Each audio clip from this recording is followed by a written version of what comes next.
আপনি কি জানেন আজ গোলাপি পূর্ণিমা? অর্থাৎ আজ রাতের আকাশে যে চাঁদ দেখা যাচ্ছে এই চাঁদের রং কিছুটা গোলাপি রঙের হয়ে থাকে। এটি একটি ভিন্ন ধরনের মহাজাগতিক ঘটনা। পুরো বিশ্ব এই মহাজাগতিক ঘটনার সাক্ষী হয়েছে গতকাল অর্থাৎ ২৩ এপ্রিল।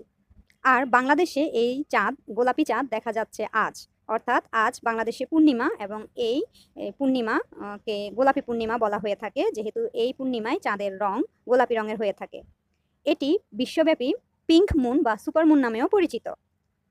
তো আমি আজ সন্ধ্যায় চাঁদ দেখতে পারিনি। এখন প্রায় 8:30 বাজে। তাই হয়তো চাঁদের আকার সেরকম বড় এবং সেরকম গোলাপি মনে হচ্ছে না চাঁদের রং। কিছুটা গোলাপি আভা অনুভব করেছি যেটা হয়তো ছবিতে বা ভিডিওতে বোঝা যাচ্ছে না।